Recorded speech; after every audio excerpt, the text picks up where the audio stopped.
कश्मीरी पंडितों के दर्द को बयां करने वाली फिल्म द कश्मीर फाइल्स देखकर निकले शक्तिमान ने फिल्म की जमकर तारीफ की। इसके साथ ही उन्होंने फिल्म के निर्देशक विवेक अग्निहोत्री के प्रयासों को भी काफी सराहा। मीडिया से बात करते हुए मुकेश खन्ना ने मोदी सरकार समेत तत्कालीन सरकार पर कश्मीरी हिंदुओं की अनदेखी का भी आरोप लगाया। इस दौरान उन्होंने बॉलीवुड के प्रमोटर्स और डिस्ट्रीब्यूटर्स पर भी गंभीर आरोप लगाए।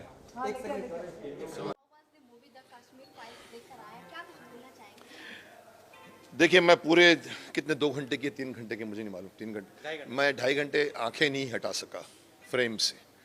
इतनी एनग्रॉसिंग बात है, परफॉर्मेंस सुपर्ब है। और मैं तारीफ करना चाहूँगा विवेक अग्निहोत्री का, जिसने 30 साल पुराना सत्य, तू इधर आ, एक में भैया, एक उधर से, तो मैं विवेक जी की तारीफ करना चाहूँगा जिन्होंने 30 साल पुराना सच लोगों के सामने लाया। ये सच ऐसा होता है कि जैसे कहते हैं कि अगर आप गलत न्यूज़ दो तो आप पाप कर रहे हो, लेकिन अगर आप सच न्यूज़ हो उसको छुपा के रखो तो उससे भी बड़ा पाप होता है। क्यों छुपाया गया 30 सालों से, क्यों छुपाया गया 30 सालों से हमें इस सत्य से? मैं तो जानता हूँ क्योंकि मेरी फैमिली में भी ये हुआ है, मेरी फैमिली में भी ऐसे विस्थापित हुई है फैमिली मेरे वहाँ से मेरे, तो मुझे पता है, मैंने कहानियाँ सुनी हुई है। लेकिन एक कॉमन मैन तो यही समझता है कि भाई उस कॉमन मैन को ये कोई समझाएगा कि अपने ही देश के एक कमरे से निकलकर एक दूसरी कमरे में आप जा रहे हो और आपको शरणार्थी बोला जा रहा है। 30 साल तक वो शरणार्थी हैं। पाकिस्तान से आए तो समझ में आता है कि चलो पाकिस्तान से आए तो आप शरणार्थी हैं, लेकिन मेरे देश में से कश्मीर, जिसमें मैं हर साल जाता था, एवरी सेकेंड ईयर मेरे बड़े भाई साहब हमें श्रीनगर लेके जाते थे, पहलगाम लेके जाते थे। उसके जैसी जगह नहीं है हिंदुस्तान में, उसके अंदर हम रहते हैं। वहाँ धीरे धीरे, कभी कभी मुझे याद है उस वक्त कुछ लोग कहते थे कि ये लोग ये जो बेचते हैं ना, जो चेरी वेरी, वो पूछते हैं अरे हिंदुस्तान से आए हो?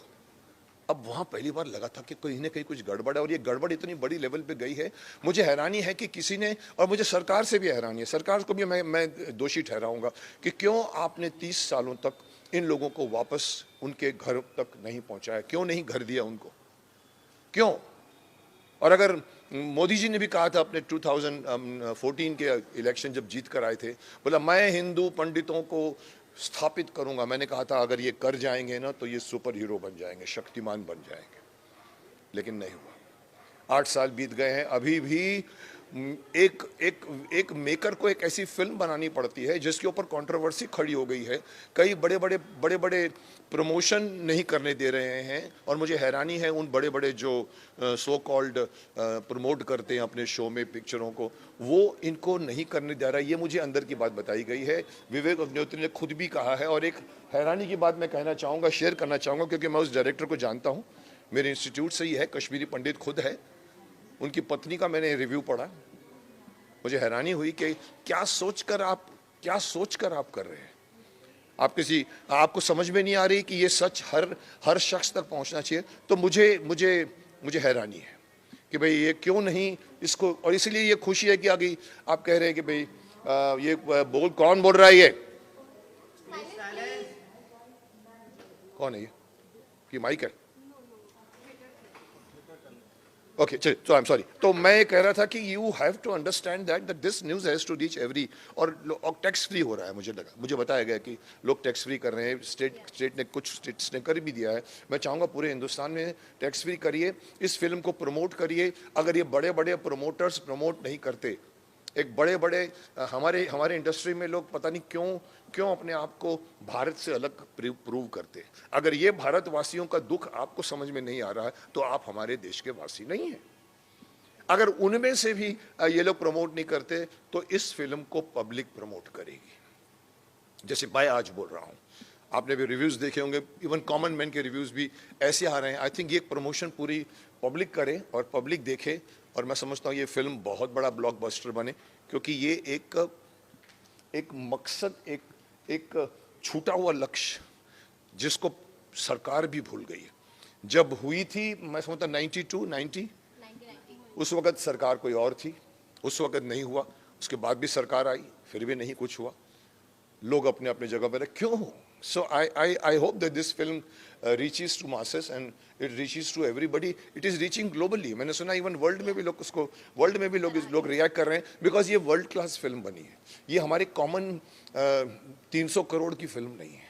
200 करोड़ की एक फिल्म अभी भी रिलीज हुई है जिसका नाम राधे श्याम. नाम इतना अच्छा रखा है बट मैंने उसका भी रिव्यू पढ़ा तो थोड़ा सा निराशाजनक बात की. पैसे खर्च करने से फिल्म नहीं बनती. शक्तिमान पैसे खर्च करके नहीं बनी थी, स्टोरी थी ये. यस. और कोई मुद्दा ऐसा है जो अभी तक आपको लग रहा है कि छुपा हुआ है, लोगों के सामने आनी चाहिए, फिल्म बननी चाहिए उस पे? और मुद्दा बिसाइड्स दिस कश्मीर कश्मीर और भी कोई ओवरऑल कोई भी ऐसा मुद्दा जो जानना जरूरी है देश कश्मीर के बारे में कि कश्मीर या कोई भी देश में कोई भी मुद्दा उठा दीजिए. साहब ऐसे तो बहुत मुद्दे हैं. सबसे स्पेशल लग रहा हो कि बहुत लेट हो रही है, उस पे आनी चाहिए. जैसे आप कह रहे हो कि भी आर्टिकल 370 आ गया है, उसको हटाने की कोशिश की जा रही है. It has to be. मैं कई चीज़ें ऐसी हैं जो हमारे देश के प्राइम मिनिस्टर तक पहुंचनी चाहिए, नहीं पहुंचती. बहुत से मुद्दे हैं. हॉस्पिटलाइजेशन का सिस्टम चेंज होना चाहिए, एजुकेशन का सिस्टम चेंज होना चाहिए, एजुकेशन फ्री होनी चाहिए, हॉस्पिटलाइजेशन फ्री होना चाहिए. आज अगर हम हमारे देश की एक ही भाषा होनी चाहिए जिसको हम कहते हैं हिंदी है, और लोग कहते हैं नहीं साहब साउथ उसको वो करता है, अपोज करता है. साहब करने दो ना. क्या हमारा देश एक है? हमारा देश साउथ ईस्ट वेस्ट नॉर्थ नहीं है. वल्लभ भाई पटेल एक सार्वभौमिक राष्ट्र बनाकर गए थे ना, एक राष्ट्र. उसमें अगर बीच में अगर उधर से ममता वहां से कुछ बोले, साउथ वाले कुछ बोले, केरला वाले कुछ बोले और सरकार चुप रहे, नहीं साहब चुप कराइए, डंडे से चुप कराइए उनको. मैं ओपनली बोलता हूँ देश में अभी एक ऑनेस्ट डंडा चाहिए. अच्छी बातें पास नहीं होती. पार्लियामेंट में करोड़ों रुपए का लॉस हो जाता है, कुछ काम नहीं होता. तो वो करने की जरूरत है, एक पावरफुल सरकार. इसलिए मैं कहता हूँ कल इलेक्शन जो आया, यूपी का इलेक्शन, वो सिर्फ बीजेपी की जीत नहीं है, देश की जीत है. प्रचंड बहुमतों से आया. मैं चाहता हूं कि एवरी स्टेट में हमें रूलिंग सरकार. मैं इसलिए नहीं बोलता हूं कि मैं बीजेपी का हूं या मैं कांग्रेस का नहीं हूं या सपा का नहीं हूं. मैं इसलिए बोलता हूं कि देश को एक स्थिर सरकार चाहिए. 75% जब तक मेजोरिटी लेके वोट नहीं आएगी तब तक देश का कुछ नहीं होगा. यही होता रहेगा. वो उधर से वो खींचेगा, उधर से करेगा. सो आप पूछते क्या होना चाहिए? मैं समझता हूँ एक ऑनेस्ट डंडा होना चाहिए देश में जो असली बातों को ठीक करे. जी आपको लेकर भी काफी कंट्रोवर्सी हो रही है अपने देश में, उस पर क्या कुछ बोलना चाहेंगे आप? सर देखिए, धार्मिक मामले इतने हैं कि भड़काने में टाइम नहीं लगता. ये पॉलिटिक्स और ये राजनीतिज्ञ हैं जिनका माफ करना एक ही धर्म है, कैसे जीता जाए. ऑपोजिशन चाहती है कि मैं टांग मार के जो शासन कर रहा है उसको गिरा दूं और फिर बैठ जाऊं. करोगे क्या आप? हमने भी आपकी हिस्ट्री देखी हुई है. सो आप जो अच्छे काम है उसकी प्रशंसा कीजिए, बुरे काम को आप बुरा ही करिए. लेकिन यहाँ 100% बातों को आप बुरा बोलोगे तो लगेगा कि आपके मन में खोट है. तो ये हिजाब का केस हो या कोई भी केस हो, ऐसा टू द मेन पॉइंट ठीक है. लेकिन जब ये पार्टी पकड़ती है, वो पार्टी पकड़ती है और फिर जब झगड़ा करती है ना, तो वो मसला साइड में रह जाता है और सीटें गिनने की बात में आ जाती है. ओके, अगर द कश्मीर फाइल्स की बात की जाए, परफॉर्मेंस वाइज किस तरह से आप बताना चाहेंगे? ये मिथुन दा हो गए, अनुपम खेर हो गया, दर्शन रावल हो गए, पल्लवी जोशी हो गई, किस तरह से आप बताना चाहेंगे? देखिए, अगर मैं परफॉर्मेंस करूं, सबने बहुत ग्रेट परफॉर्मेंस किया है. मैं अनुपम जी तो डेफिनेटली ग्रेट ही किया है. लड़की ने भी ग्रेट किया है जिसका नाम पल्लवी जोशी है, वेरी फाइन एक्ट्रेस. नेगेटिव होते हुए भी उसने कोशिश की है उसको पॉजिटिव बनाने की अपने तरफ से. उसको बिलीफ बोलते हैं. जैसे चौधरी सारंग सबको गोली मारता था लेकिन वो अपने आप को बोलता था मैं पॉजिटिव हूँ. She did that.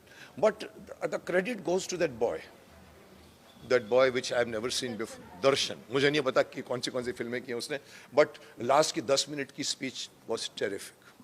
जैसे कि बॉलीवुड को माना जाता है आईना, सच का आईना, लेकिन कश्मीर फाइल को बनाने को 30 साल क्यों लग गया? सर देखिए बहन जी, आपको एक बात बताऊं. एक ज़माना था जब 2 बीघा ज़मीन बनती थी, गुमराह बनती थी, दहेज के ऊपर फिल्म बनती थी और हम कहते थे फिल्में जो हैं वो समाज का आईना है. आजकल फिल्में एक प्लेटफॉर्म हो गई है लोगों को बिगाड़ने के लिए, अपनी बात कहने के लिए.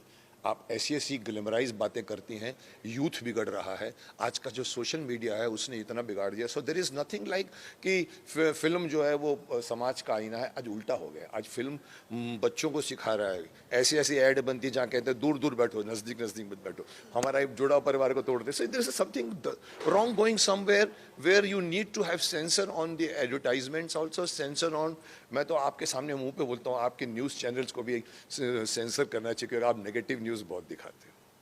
ओके, जैसे कि जिन्होंने कश्मीर फाइल मूवी देखी, जो कश्मीरी पंडित थे, वो काफ़ी जो रो पड़े, तो आप कितना फील करते हैं इनके पेन को? मैं कश्मीरी नहीं हूँ, मैं हिंदुस्तानी हूँ, और हिंदुस्तानी के हिसाब से मेरा दिल बहुत टच किया है। मेरे घर में एक मेरे भतीजे की वाइफ वहाँ से श्रीनगर से उनके परिवार को भागा है, तो मुझे रियलिटी मालूम है। आंसू आए नहीं, बट अप्रिसिएशन मेरे को बहुत आया। एक एक चीज़ में तालियां बजी थी लास्ट में जो फिल्म की, उसमें मेरी भी एक ताली थी। So definitely film is, Vivek Agnihotri has done and शिद्दत से फिल्म बनाई है। ये फिल्म इतनी आसानी से नहीं बनी है। ये फिल्म की एक एक शॉट्स आप देखिए, शूट करने को बहुत टाइम लगा होगा, और ये एक ने उठाया है, तो मैं उसको कहूँगा विजयी भव। और ये फिल्म सब तक पहुंचनी चाहिए, और ये कश्मीरियों को इज्जत के साथ में श्रीनगर ला के जाना चाहिए। मिलिट्री के टैंक्स खड़े कर दो सामने और उनको प्रोटेक्शन दो। I hope this film is a start. Okay, welcome sir.